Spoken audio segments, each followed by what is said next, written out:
Hello everyone, I'm Chester44 and welcome to this Let's Play Blades of Avernum. Last episode, we completed a scenario that was a big ol' reference. Wasn't too bad. I don't know how much they were leaning on the source material, but still it wasn't too bad.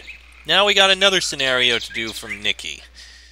The scenario lists the levels from 18 to 23, and this is a level 25 party. It's no big deal, I think we'll be fine.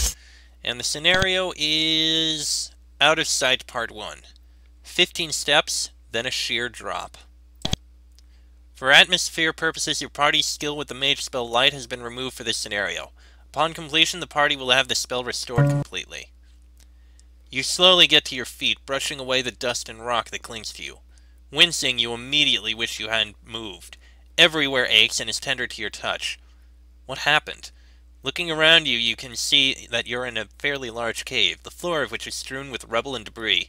Slowly it comes back to you. You were going somewhere.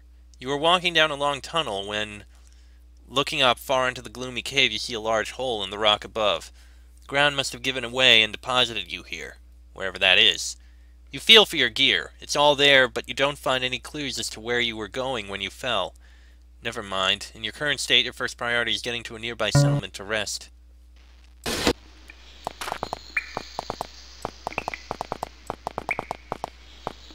As you stumble away from where you landed, you look back over your shoulder. The cave floor is dotted with sharp stalagmites and broken rock. You're very fortunate to have avoided hitting any of them. Grimacing slightly with the lingering pain of falling, you move on, eager to find somewhere to rest. This tunnel has been made impassable. A barrier of rocks and rubble, probably shaken loose by a cavequake, has completely blocked the route. You'll have to find another way around if you want to explore the other side.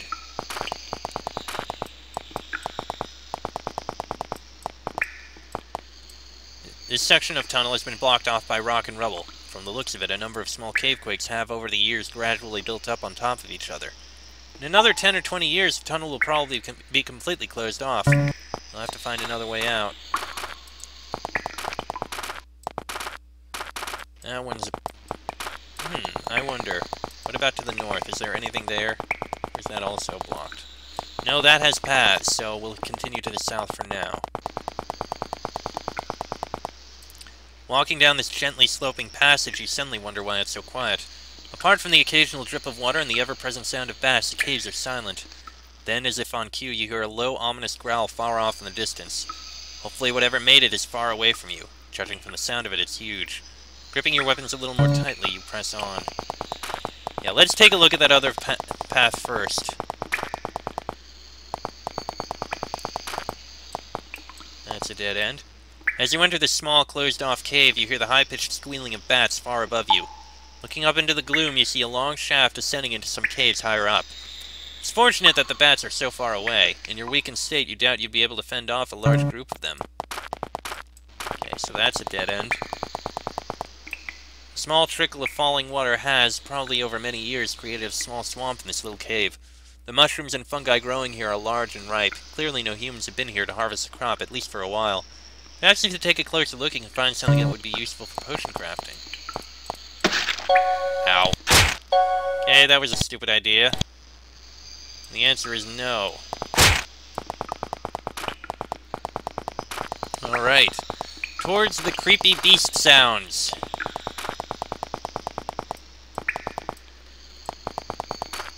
The tunnel is still blocked off. You'll have to find another way around.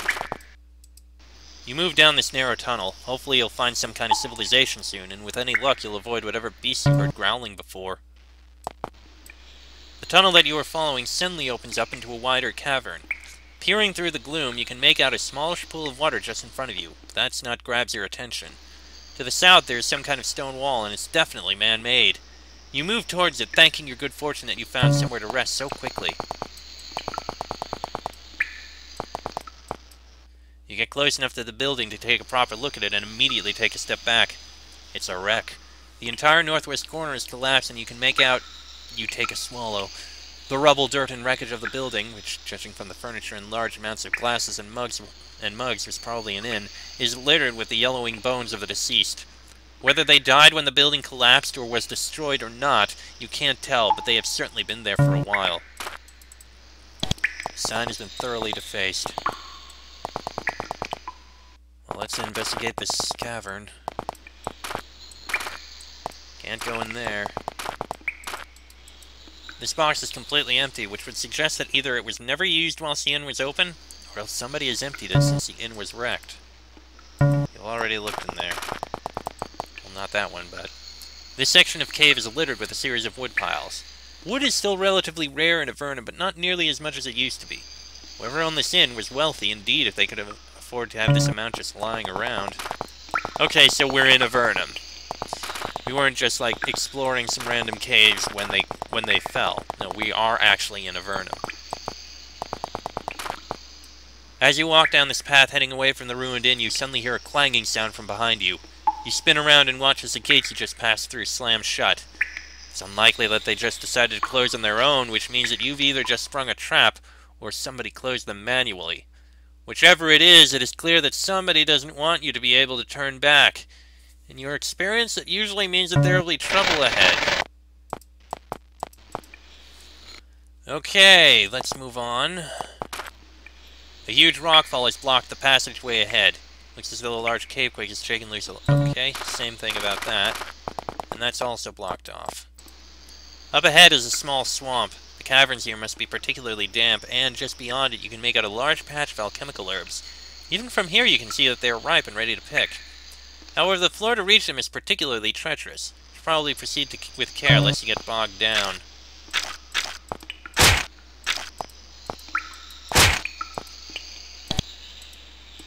You take a look at the plants growing here and spot 3 bunches of herbs that you know are useful for making energetic potions, and some mandrake. You carefully take them, being careful not to damage them, and pack them away. Unfortunately, nothing else in the patch of plants looks useful. Okay, that's what I should have done before, and I didn't. Foolish, stupid me.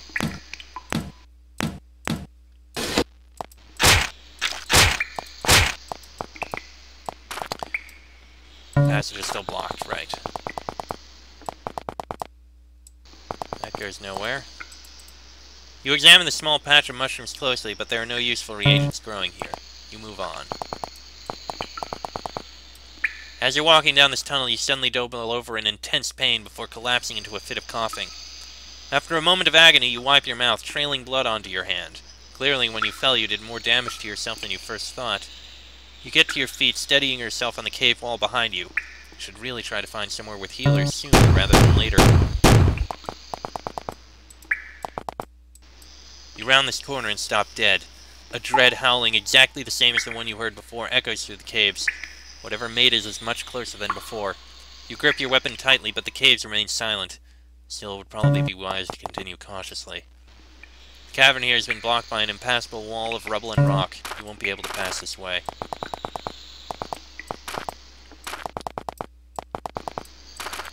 Okay, that passage is blocked. As you enter this small chamber, you hear a huge snarl from the south. As you grab your weapons, you see a flash of red before you as a huge beast leaps forward and charges at you. The thing is enormous. You've never seen anything like it. And right now, it's trying to tear you limb from limb.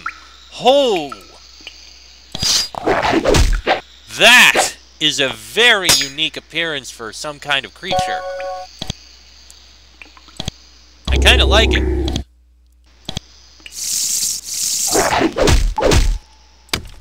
Yeah, that is a very dangerous creature.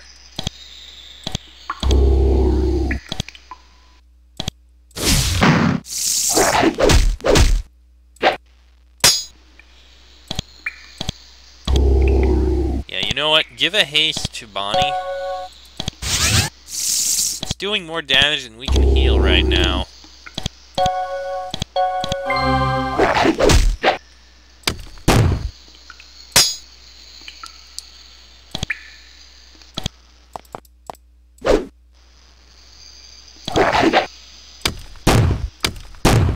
Well, we're doing a lot of damage to it, at least.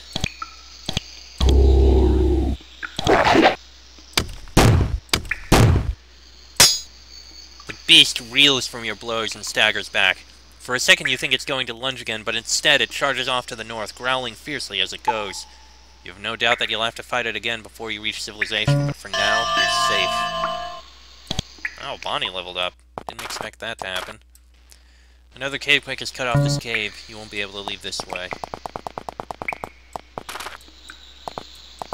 So if that's the way it went, that means this other way is going to probably be a dead end. Yep, it is. No way around. We have to go after it. You cautiously creep north, trying not to make too much noise. The last thing you need now is to fight that monster again. This section of cave is much darker than the ones you've just been through. The glowing fungus that lines the ceiling of much of Avernum is thinner here. However, you can still see a little way ahead. The central passages are reasonably well lit. Taking advantage of the light, you look around. The beast is nowhere to be seen. You're safe now. The light is instantly snuffed out. This section of tunnel has been blocked off by rock and rubble from the looks of it. Okay. There's a bridge over there, though, interestingly. You creep into these side tunnels, staying alert for any ambushes. Though you hear nothing nearby, you should proceed with care. These tunnels are completely dark, and it'd be easy for something to sneak up on you back here. This bridge has been completely wrecked by a falling boulder. You'll have to find another way to cross the river.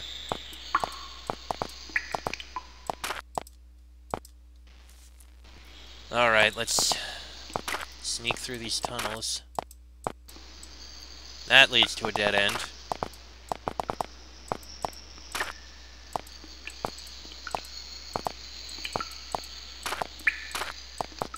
That's the other side of that tree. That's a dead end. Ah, looks like we found another path.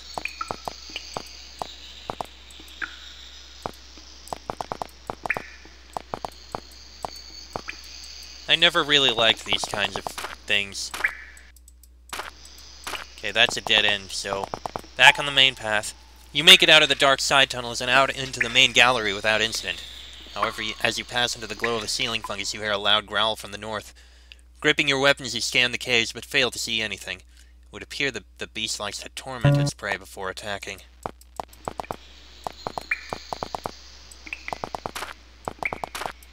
The cavern here has once again been rendered impassable by a mass of rocks and boulders. To the north of the blockade, you can see a wider, more lit cavern. In order to get there, though, you're going to have to find another way through the caves you're already in.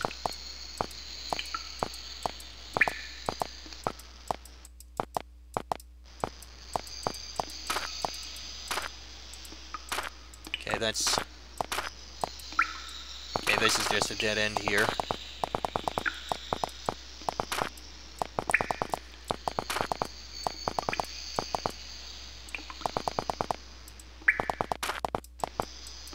Here, the cavern floor has fallen away, depositing tons of rock into the tunnels below you. You try to peer down into the darkness, but you can't make anything out. Doesn't really matter anyway, you're going to have to find another way around.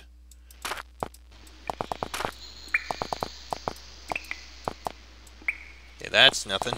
So I guess we gotta go around this way.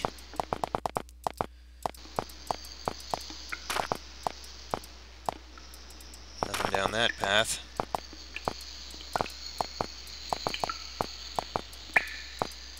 That one's blocked off. That one's a dead end.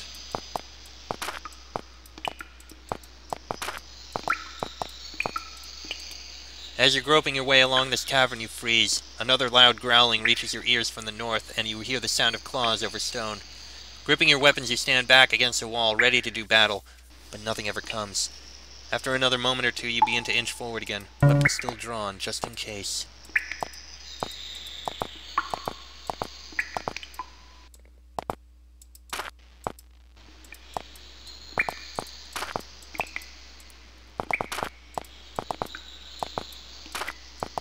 Oh great, bones.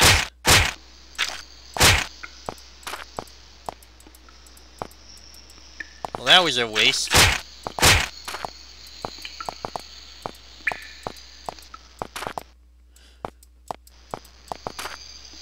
You made it around. Good. You finally make it out of these dark caverns. However, your injuries from the fall and the earlier battle are taking their toll on you. If you don't rest soon, you're going to end up dying in these caves. Okay, well we made it out of there.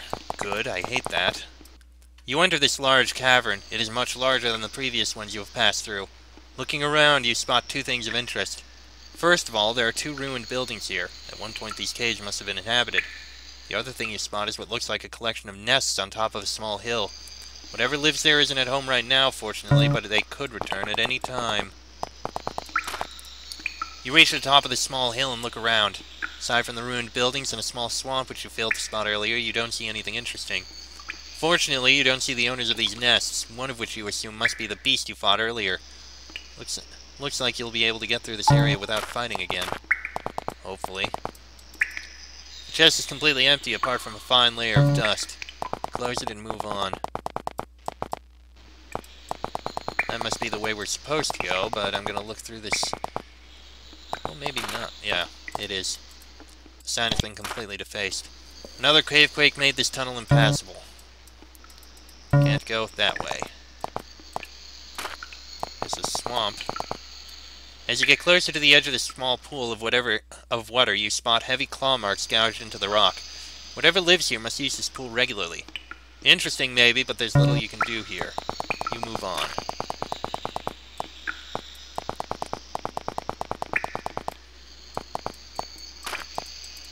The sign has been chewed and clawed beyond legibility. Chest is completely empty.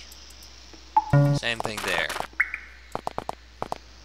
Did I check both of these? Yeah, I did. Okay. Onward we shall go. As you enter this cavern, you stop. Before you is a small Avernite settlement. It's too far away for you to see through the town gates, but if you could get there, you'd be able to rest. Between the town's thick stone walls and you, however, is a wide river. Fortunately, a small bridge spans it. You might finally be able to get to safety.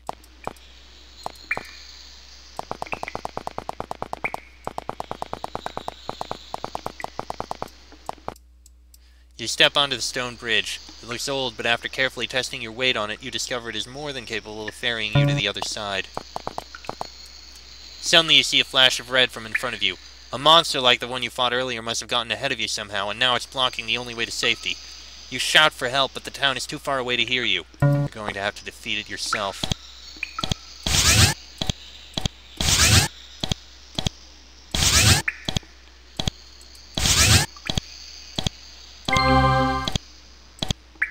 And enter combat!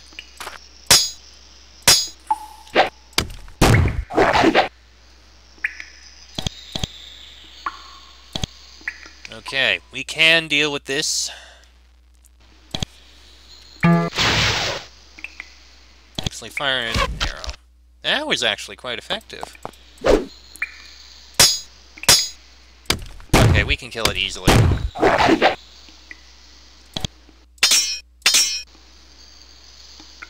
Fire the arrows.